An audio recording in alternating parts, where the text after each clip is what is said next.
الرحمن الرحيم. الحمد لله رب العالمين، والصلاة والسلام على أشرف المرسلين سيدنا محمد وعلى آله وصحبه أجمعين، وبعد. فقد وقفنا في اللقاء السابق عند قول الله سبحانه: أعوذ بالله من الشيطان الرجيم. وقال لهم نبيهم: إن الله قد بعث لكم طالوت ملكا. قالوا: أنى يكون له الملك علينا ونحن أحق بالملك منه ولم يؤت سعة من المال. النبي حينما سألوه أن يبعث لهم ملكا لم يشأ أن يقول بعثت لكم ملكا، وإنما أراد أن يربب الاحترام في المبعوث بأن المسألة ليست باختيار منه، وإن كنتم قد فوضتموني في أن أبعث لكم ملكا فأنا أريد أن أصعد أمر مهابة هذا الملك لا إلي ولكن إلى ربي. فقال: إن الله قد بعث لكم طالوت ملكا. قولهم أن يكون له الملك علينا فيه عدم انسجام مع الخبر، لأن نبيهم قال لهم: إن الله قد بعث عليكم ولا لكم؟ يبقى مبعوث لصالحكم. هم حينما لاموا القرار قالوا: أنى يكون له الملك علينا، فخذوا المسألة على إنه جاي يسيطر عليهم. ده هو جاي لصالحكم لأنكم أنتم اللي طالبين أن يقودكم في الحرب والمعركة. إذن فأمر الاختيار الملكي ليس عليكم ولكن لكم. يبقى أنتم نقلتوها ليه كده؟ نقلتوها النقلة البايخة دي ليه؟ أن يكون له الملك علينا. هو أنا بعته ملك عليكم؟ ده أنا بعته في حسابي لكم. فكان يجب إن كنتم تاخدوا ده في حسابي لك ولا لكن لا في حسابي، ولكن التلكؤ أمر طبيعي. شيء آخر أنه يدل أيضا أن يكون له الملك أن طالوت هذا لم يكن من الشخصيات المشار إليها، الشخصيات المشار إليه. ليه؟ لأن عادة حين يحزب الأمر جماعة من الجماعات أن تفكر في من يقود بتبقى في أشخاص لمعة كده من الممكن أن يقع عليها الاختيار، من الممكن، ولكن ده دليل على أنه جه من غمار من غمار القوم، بدليل أنه أن يكون ولم يؤتى. وده جاي لنا منين ده؟ يبقى إذن ده يدلنا على أن الناس حين يريدون وضعا من الأوضاع لا يريدون الرجل المناسب للموقف ولكن المناسب لنفسهم، مناسب لنفسهم، بدليل أن يكون له الملك علينا ونحن أحق بالملك منه. هو الملك جاي غطرسة؟ هو الملك جاي كبرياء؟ ما دام طالوت ده راجل من غمار الناس، ده يدلك على أن الحق يريد أن يضع قضية. حين تريد الاختيار إياك أن يوشك حسب أو نسب أو جاه، ولكن اختر الأصلح اللي هم أهل أهل الخبرة، مش أهل مش أهل الثقة. أهل الخبرة مش أهل الثقة. ثم تعال القضية اللي انتم طالبينها عشان يقودكم ويبقى ملك، تعوز حاجة من اتنين: عايز رجل جسيم ورجل عليم، وأنا اخترت جسيم وعليم. أنا اخترت جسيم وعليم. جسيم كده بالمهابة كده، مفهوم؟ وعليم من الله. وبعدين قال بعد شوفوا بقى القرآن الأول: إن الله قد بعث لكم، مش كده؟ وكلمة بعث ما جرحتش الباقي في إنه أحسن منه،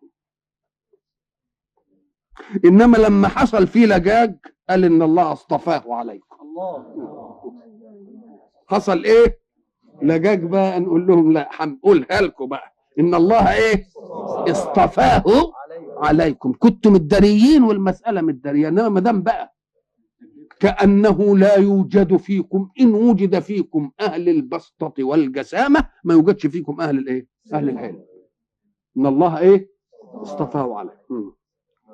وزاده بسطة. يعني كلمة وزاده كأنه كان يجب أن يكون مجرد اصطفاء الله ترجيحا لوجوده، فما بالك وقد زاده بسطة في العلم.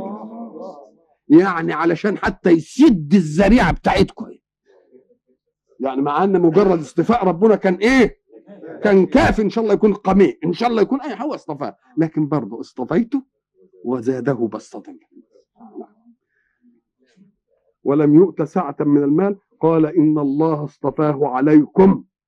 شوف بقى حرقة وزاده بسطة في العلم والجسم، ودي المؤهلات الذي ايه اللي تريدونها الآن. والله يؤتي ملكه من يشاء، والله يؤتي ملكه من يشاء. ما تفتكروش ان انتوا اللي هترشحوا لي الملك ابدا، انتوا طلبتم ان انا نبعت ملك، سيبوني انا بقى بمقاييسي اجيب الملك الايه المناسب. والله ايه؟ والله واسع عليم.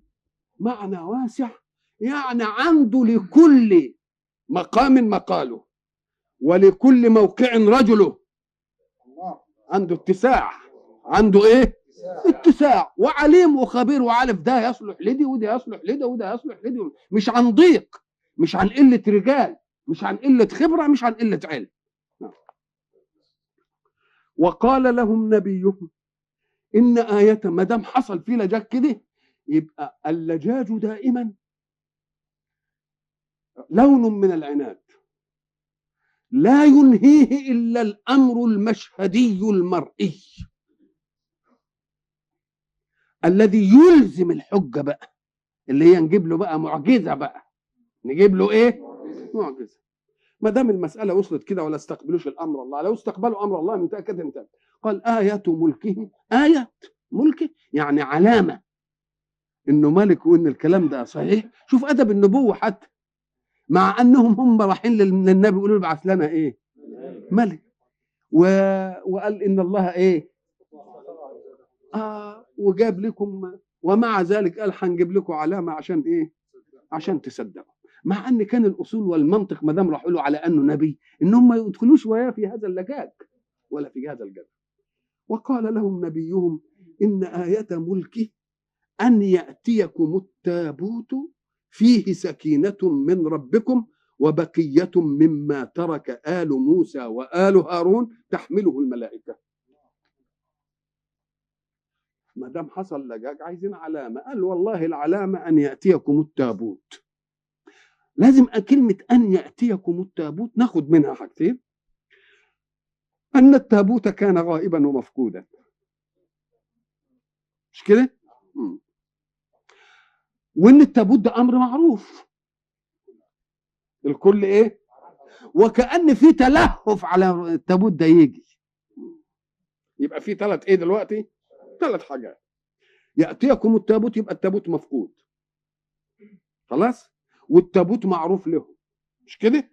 وفي تشوف على إنه إيه؟ فما هو التابوت؟ التابوت ده ورد في القرآن في حتتين، الحتة دي والحتة إذ أوحينا إلى أمك ما يوحى أن اقذفيه في التابوت فاقذفيه في اليم فليلقه اليم بالساحل. إذا التابوت نعرفه من أيام قصة موسى وهو رضيع، وأمه خافت عليه وربنا قال لها إذا خفت عليه فألقيه في الإيه؟ في اليم ولا تخافي ولا تحزني وإلى آخره. إذا فللتابوت قصة مع مين؟ مع موسى وقومه، مع موسى وقومه. هل هو هذا التابوت؟ غالب الظن أنه هو. ما دام جاب التابوت كده هو على الإطلاق يبقى التابوت المعروف إيه؟ وكأن المسألة اللي نجا بها موسى واللي قال لها اقذفيه في التابوت فاقذفيه في اليم فليلقيه اليم بالساحل، دي له تاريخ مع نبيهم ومع موسى، وتاريخ مع فرعون، وعملية ايه كبيرة. دي عملية ناخد منها أن الآثار التي ترتبط بالأحداث الجسيمة في تاريخ عقيدة يجب أن يعنى بها. ما نقولش دي ايه ودي ازاي ودي كفريات ودي وثنيات، الكلام اللي ما نقولش الكلام دي، لأن دي لها ارتباط بإيه؟ ارتباط بأمر عقدي، ارتباط بحتة تاريخ، ارتباط بمقدسات. وشوف بقى التابوت اللي فيه بقية مما ترك آل موسى وآل هارون وتحمله الملائكة. تحمله الملائكة دي عملية يعني كبيرة قوي. إذن الآثار التي لها مساس ولها ارتباط بأحداث العقيدة وأحداث النبوة، التشريع والقرآن بيقول خليها عندكم وخدوا منها إيه؟ خدوا منها عظة، خدوا منها عبرة، لأنها بتذكركم بإيه؟ بأشياء مقدسة. فلما يجي التابوت قال لك ايوه، اكن التابوت كان مفقود، ومفقود معناه ان عدوا غلب على بلادهم، واول ما يغير عدو على بلاد يحاول طمس المقدسات التي تربط البلاد بالعقيده. فاذا كان التابوت بهذه الشكل يبقى الاعداء اللي جم وحصل بتاع وهم الوف وحصل الموت والى اخره، دول ضيعوا مين؟ خدوا التابوت. هيسيبوا التابوت اللي هو اقدس شيء عندهم ده وخدوه. فقال لهم آية الملك بقى ان التابوت اللي انتم بتتلهفوا عليه ده اللي يرتبط بمقدساتكم ايه؟ هيجيلكم. ان ياتيكم التابوت فيه سكينة من ربكم. فيه سكينة يعني ايه؟ فيه اطمئنان، اطمئنان كده واستقرار نفسي. لان الانسان حين يجد التابوت اللي فيه نجاة نبي وفيه الاشياء اللي هيقولوا عليها اللي هنقول عليها فيما بعد، يوم دي يستروح فيها ايه؟ يستروح فيها صلته بالسماء، صله ماديه، صله ايه؟ تقوم تخلي نفسي ايه؟ نفسي تستريح. شوف بقى لما يقول لك ان دي المصحف اللي كان بيقرا فيه سيدنا عثمان، طب ما هو زاد ايه؟ ما هو المصحف هو انما ده اللي كان بيقرا فيه مين ايه؟ لما مثلا تيجي تروح مثلا في دار الخلافه مثلا في تركيا ولا يسلم اهو ده السيف اللي كان بيحارب بيه الامام علي، تقوم تبص كده تقوم تلاقيه يعني حمله قد 10 سيوف. ازاي كان بيقدر مثلا يشيله؟ يقول لك مثلا اهي دي شعره من دقن حضره النبي عليه الصلاه والسلام، اهي دي المكحله اللي كان النبي بيتكحل بها. مساله تعمل ايه؟ تعمل كده استشراف ايه؟ نفسي. استشراف ايه؟ نفسي. حتى اللي عنده شويه زلزالات او ذبذبات ايه؟ تستقر. ده الواحد منا مثلا لما بيروح مثلا وبعد ذلك يقولوا ده البنوره فيها ديا فيها المرود بتاع النبي، تبقى حاجه يعني عظيمه قوي. يبقى في سكينه ولا مش في ايه؟ مش فيه سكينه. فيجب ان الناس تعدل رايها في مثل هذه الاشياء، وان يبعدوها عن الشركيات وعن الايه؟ الوثنيات. نحبها وتهب علينا بالسكينه، انما ما ننفتنش بها. قولوا لنا صحيح ما تنفتنوش بيها، نقول لك لا ما بتعملش حاجه، ما بتفهم. انما دي بتذكرنا بايه؟ بتذكرنا بامر يتصل بعقيدتنا وبنبي ايه؟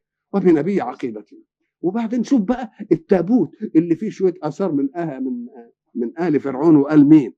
حتى شوف حتى ربنا بده يعني يبسط المساله. وبقيتهم ما قالش مما ترك موسى وهارون،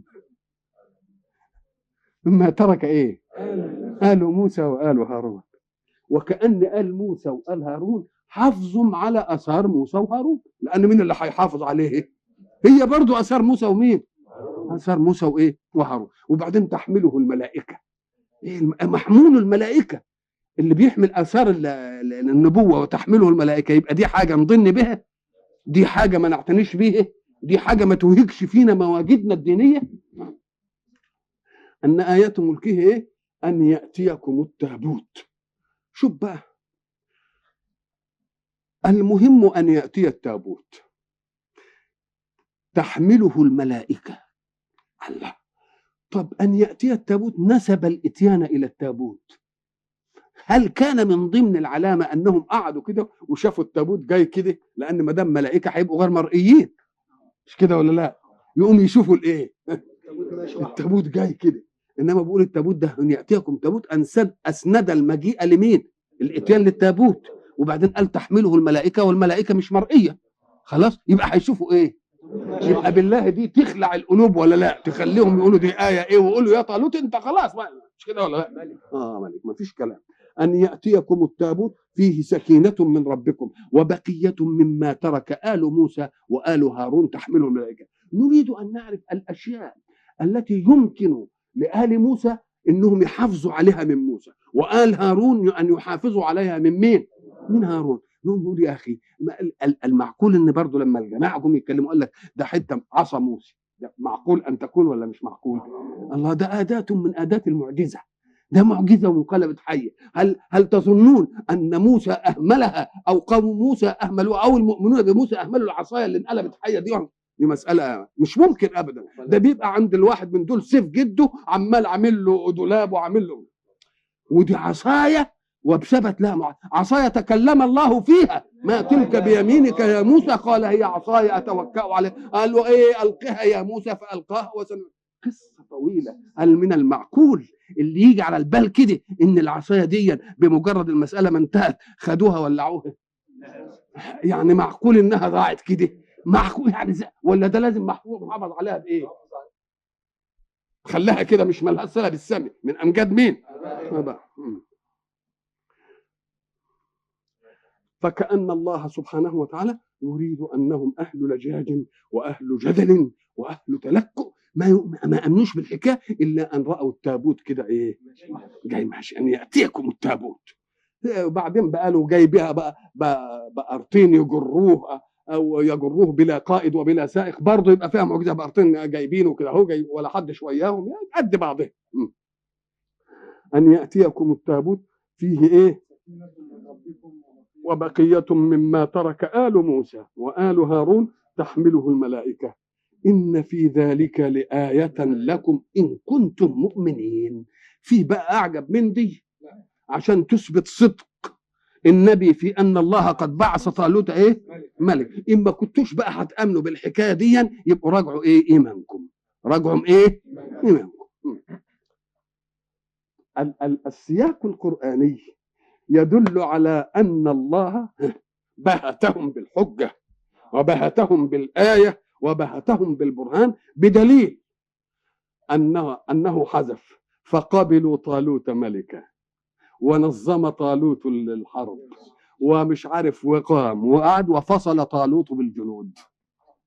يعني المسألة بقت إيه؟ ما جابش الحكاية دي. فلما فصل طالوت بالجنود يقال فصل. الفصل يعني إيه؟ عزلت شيئا عن شيء. ولما فصلت العير قال أبوهم إني لا أجد ريح يوسف. فصلت العير يعني إيه؟ سابت مصر وخرجت بقى من البلد. أهي فلما فصل طالوت بالجنود يعني إيه؟ يعني خرج من مكان إقامة الجيش. ومنه بناخد الفصل والفصول سواء كانت في مؤلفاتنا أو في كتبنا. الباب نقسمه إلى إيه؟ الى ايه؟ فصول. يعني بنقطع طائفه كده من الكلام نقول الفصل الفلاني والفصل الفلاني والفصل الفلاني والفصل الايه. وبرضه بنيجي في المباني وبنعمل فصل اول وفصل ثاني وفصل ثالث وفصل ايه وفصل رابع. بنفصل ولا لا؟ فلما فصل طالوت بالجنود. كلمه جنود جمع جند. الجند دي هو صحيح مفرد انما يدل على جماعه. مفرد لفظ ايه؟ جند جمعه جنود. أصل كلمة جند الأرض الغليظة الصلبة القوية. ونظرا لأن الجنود مفروض فيهم إيه؟ إن ما ناخدش أي حد، بدليل إنه إحنا بنعمل فرز بقى وناخد مش عارف إيه مش كده ولا لأ؟ عايزين إيه؟ يبقى الجند في أصلها الأرض الغليظة القوية جمعها جنود وهو مفرد. جند مفرد إلا أنه يبقى إيه؟ مفرد يدل على زي قوم مش كده؟ زي رات مش كده ولا لا؟ زي طائفة دي مفرد ولا لا؟ انما هي جماعة ولا لا؟ ها؟ ولذلك لما نقول وان طائفتان من المؤمنين ايه؟ اقتتلوا. وهو الجماعة لان اصل الطائفة شويد وشوية. ولما فصل طالوت بالجنود قال. شفت اللجاج بقى اللي هناك. لم يشأ طالوت اول مباشرة بقى لمهمته أن يدخل المعركة بدون تجارب مع قوم وقفوا في تعيينه ملكا ذلك الموقف. لازم كده. فجه حب يدخل على المسألة بإيه؟ على أرض إيه؟ على أرض صلب. قال لهم إن الله مبتليكم، مشاني بقى، إن أنتم مقبلون على مهمة لله في سبيل الله، فأنا مش اللي هجري الاختبار، هو اللي يجري الاختبار، لأن إجراء الاختبار على قدر المهمة، والمهمة متعلقة به. إن الله، أنا مشرف فقط، زي اللي بيجي رئيس امتحان الثانوية في المكان الفلاني، مالوش دعوة لا في الأسئلة ولا في التصحيح ولا مالوش حكاية أبدا، أنا مشرف بس كده. فقال لهم إن الله مبتليكم بإيه؟ ساعة تسمع كلمة مبتليكم ما تفسرهاش على أنها بلاء مصيبة، لا، اختبار. قد برافو، ينجح وقد ايه؟ وقد يسقط. ما تخافش من كلمة ابتلاء بقى، انما اللي هيخاف من كلمة الابتلاء إن هو اللي يخاف من الامتحان اللي ما ذاكرش، مش كده ولا لا؟ يبقى كلمة ابتلاء ما تخيفش من اولها، انما تخيف من نهايتها. نسقط ولا ننجح؟ نسقط. كلمة مبتليكم تدل على انه اختبار، والاختبار في قوله بنهر، ان الله مبتليكم بايه؟ يبقى لازم كلمة النار دي يبقى لها موقع عندهم، لازم كانوا عطشانين بقى، لازم كانوا عطشانين، والا لو ما كانوش عطشانين ولا يبقى ابتلاء ولا اي حاجه، مش عايزين.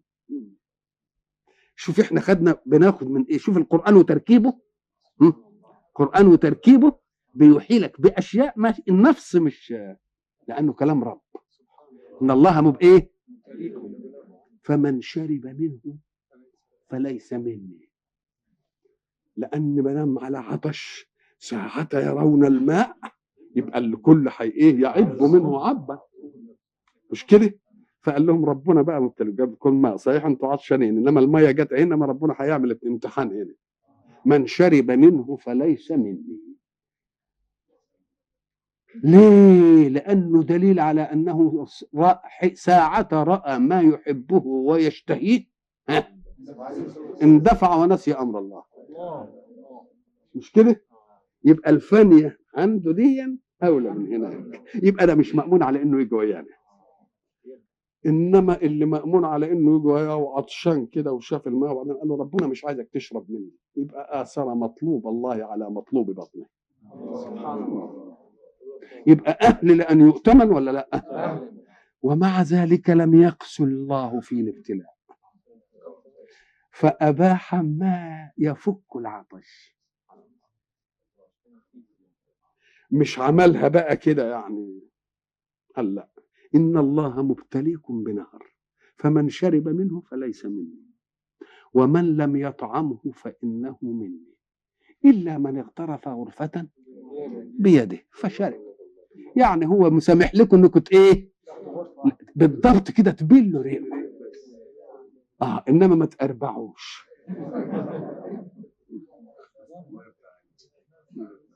تبل ريقك يبقى بده يديك على قدر الضروره. ليه؟ ما صلة هذا الابتلاء بالعملية الذين يقبلون عليها، التي يقبلون عليها؟ قال لك لأن العملية الحربية اللي مقبلون عليها دي عرضة أن ينفذ منهم زادهم، مش كده؟ عرضة أن يحاصرهم عدوهم. يبقى العمدة في الصبر هنا إنك أنت تقوى على حتة شهوتك دي، وتأخذ من زادك ومائك على قدر ضرورة استبقاء الحياة، فخذ منه بس غرفة بس. يبقى أكن التدريب نافع للمهمة ولا لا؟ نافع للمهمة. فشربوا منه. برضو كلمة لما سمعوا تولوا إلا قليل، برضو هنا قليل من القليل، فشربوا منه إلا إيه؟ قليل، وهم كلهم قبل كده كانوا إيه؟ كانوا قليل، يبقى قليل من الإيه؟ يبقى دي اسمها غرابيل الاصطفاء، مش كده؟ أو مصافي الاختبار، لأن في واحد يقوى على نص المشقة، واحد 3/4، واحد على ربعه، فدكهم فلما كتب عليهم القتال تولوا إلا إيه؟ الا قليل. وبعدين كلهم دخلوا في اللماضه وان يكون له وهو الى اخره، وانتهت المساله بالايه وجه التابوت وهو الى اخره. وبعدين حب نيجي في الابتلاء، اهو القليل ده يا ريته فضل قليل، بل القليل انقسم الى كثير والى فشربوا منه الا ايه؟ الا قليل. القليل ده هو اللي يبقى هو اللي ايه؟ هو ده بقى اللي يصلح. مش هو ده اللي هيصلح. شوفوا المصفى الثالثه بقى جايه ازاي، علشان تعرفوا ازاي مصافي الابتلاء في الجهاد في سبيل الله، عشان ما يقبلش ولا يحمل كلمه الجهاد في سبيل الله الا الايه؟ الا المامون عليها، الذي يعرف حقها والذي يعرف الثمن فيها. فلما فصل طالوت بالجنود قال إن الله مبتليكم بنار، فمن شرب منه فليس مني، ومن لم يطعمه فإنه مني، إلا من اغترف غرفة بيده. طبعا احنا عارفين في غرفة للمرة، يعني غرفة ايه؟ واحدة. غرفة اسم للايه؟ لا، اسم للي ما يؤخذ، اسم للايه؟ لما يؤخذ، اسمها ايه؟ غرفة. انما العملية نفسها مرة واحدة اسمها ايه؟ غرفة. فشربوا منه إلا قليلا منهم. خلاص. فلما جاوزه هو والذين آمنوا معه، هنا حتى كان يجب أن نتنبه إليها، وهو طيب فشربوا منه إلا قليل. القليل هو اللي آمن، اللي صفي، مش هو ده يبقى اللي جاوز النهر؟ مش كده كانهم عدوا النهر ولا لا؟ عدوا الايه؟ النهر. واكن الجماعه اللي شربوا، ما هو قال له ليس مني، ما يبقاش وياه، مش من جنودي. يبقى مفهومها انهم ساعه ما عدوا النهر مين اللي عدى؟ القليل اللي ايه؟ خد الغرفه ده بس، اللي ما شربش. طيب فشربوا منه الا فلما جاوزه، جاز المكان يعني ايه؟ تعداه. وبنسمي المجاز، مش كده؟ المجاز بتاع البيت اللي بنعدي منه الايه؟ وجاوزنا ببني ايه؟ اسرائيل. فلما جاوزه هو والذين امنوا معه، برضه شوفوا شو المصفى الاخرانيه، ساعة كانوا في الابتلاءات كانوا لم يروا العدو والصفوا التصفيه دي، فلما جم اللي ما شربوش وجاوزوا البحر معه وبهتوا رؤوا العدو، ابتدأوا برضه يبقى لهم موقف، ابتدأوا يبقى لهم ايه؟ فلما جاوزه هو والذين آمنوا معه قالوا لا طاقة لنا اليوم بجالوت وجنوده. الله الله الله الله، بقى بعد ما نجحتوا كل دي، كل اللي قال الكلام ده مين؟ الذين جاوزوا النهر معاه ونجحوا في كل الاختبارات، انما جم بقى في الاختبار العالي النهائي برضه خافوا. لا طاقة لنا اليوم بإيه؟ بجالوت وجنوده.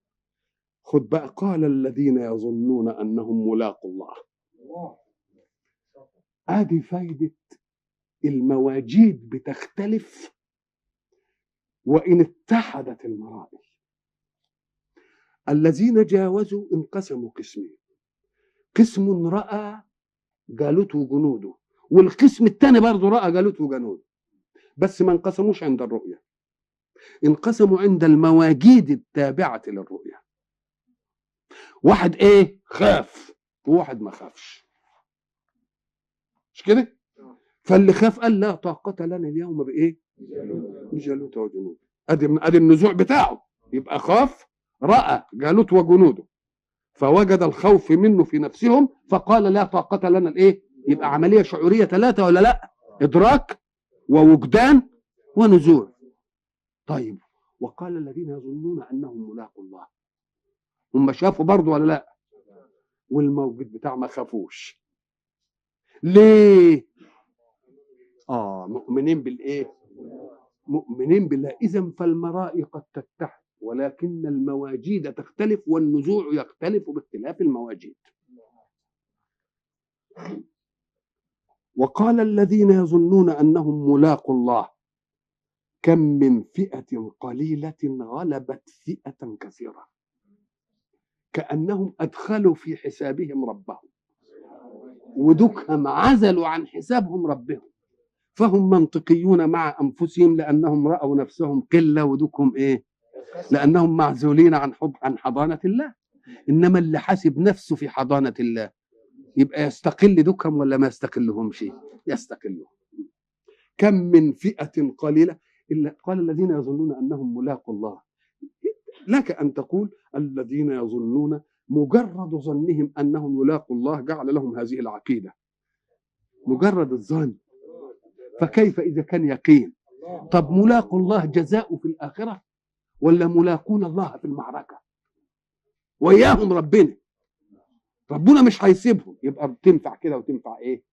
كم من فئه قليله غلبت فئه ايه؟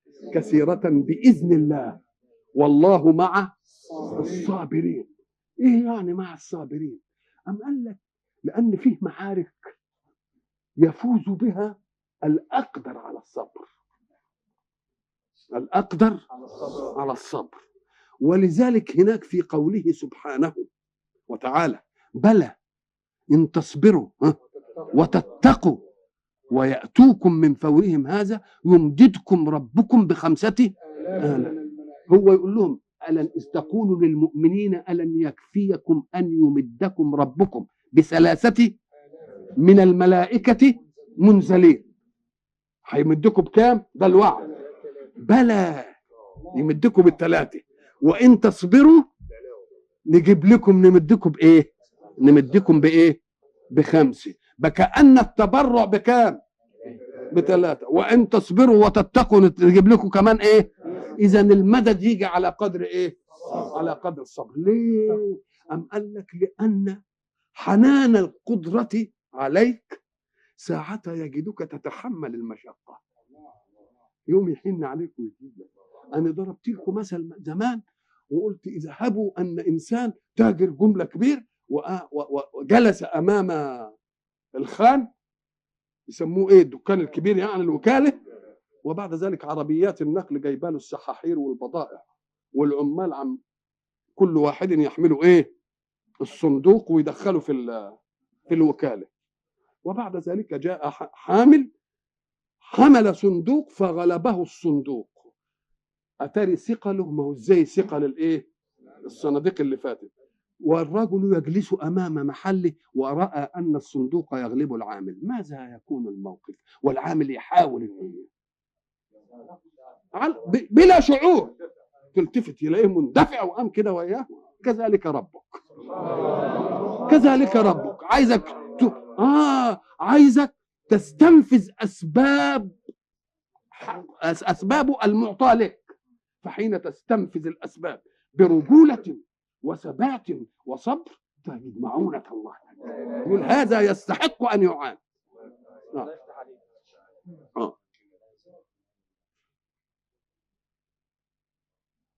كم من فئة قليلة غلبت فئة إيه؟ كثيرة بإذن الله والله مع الصابرين. ولما برزوا لجالوت وجنوده، ولما برزوا لجالوت وجنوده قالوا ربنا. ادي الشحنه الايمانيه، الشحنه الايمانيه لمن يريد ان يواجه عدوه. بيقول ايه؟ ربنا. حتى في النداء ما قالش يا الله، قال ايه؟ لان الرب ده المتولي التربيه، متولي الايه؟ لان مطلوب الله عبوديه وتكاليف، انما مطلوب الربوبيه ده عطاء. مطلوب ربنا يعني احنا مسؤولين منه. يا سيدي يا اللي خلقتني، يا اللي بترزقني، يا اللي امدتنا بالاسباب، يلي ربنا. ولما برزوا لجالوت وجنوده قالوا ربنا افرغ علينا صبرا. شوف كلمه افرغ علينا. معنى افرغ علينا صبرا يعني يقال وافراغ ايه يعني ايه؟ عبينا صبر بقى. افرغ علينا ايه؟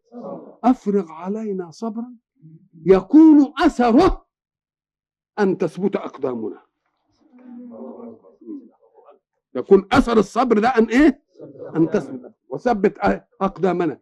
ونهايه الصبر وتثبيت الاقدام ان ننصر على القوم الايه؟ على القوم الكافرين. فهزموهم بإذن الله.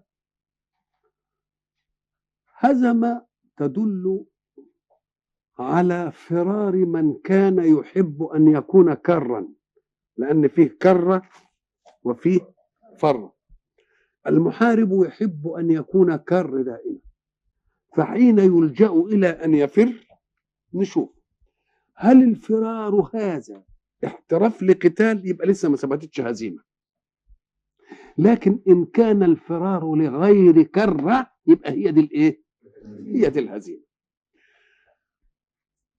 ده قول الله فهزموهم بإذن الله يدل على أن الكل لم يقتل، ولكن قتل أئمة الكفر فيهم، بدليل هيجي يقول إيه؟ وقتل داود جالوت.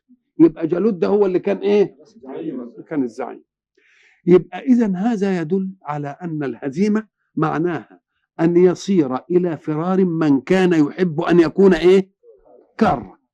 لكن هل افرض أنه متحرف كرة فر ليكر، يبقى لسه المعركة يقال معركة إيه؟ ما لسه، يبقى على أن لا يعود كرا، يبقى ده اسمه إيه؟ يبقى اسمه مهزوم. وقتل داود جالوت. داود أول مرة علم ينبت لنا في القصة الطويلة دي، ما عندناش فكرة عنه أبدا، ما عندناش فكرة. وقتل داود جالوت، وستأتي الفكرة عنه بعد هذه الإيه؟ العملية. وآتاه الله الإيه؟ الملك والحكمة وعلمه ما إيه؟ ما يشاء. إذن فبداية داود من هذه المعركة.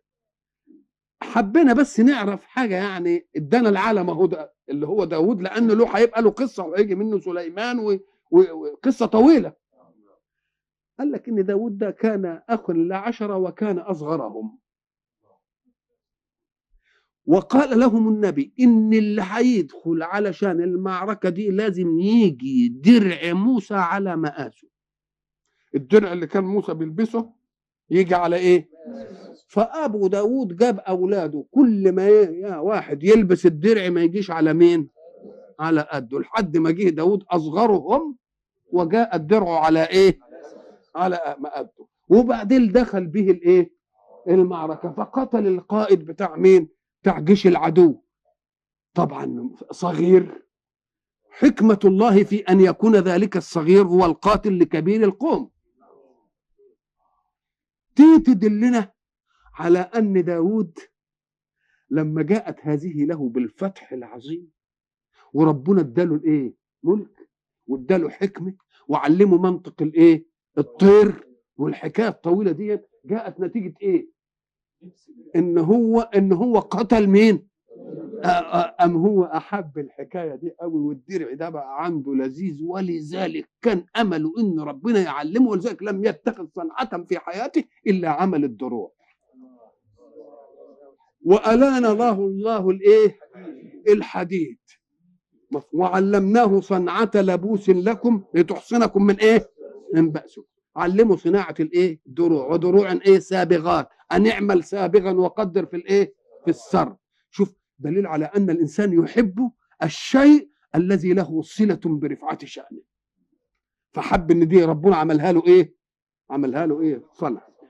وقتل داود جالوت وآتاه الله الملك والحكمة وعلمه مما يشاء ولولا دفع الله الناس بعضهم ببعض لفسدت الأرض.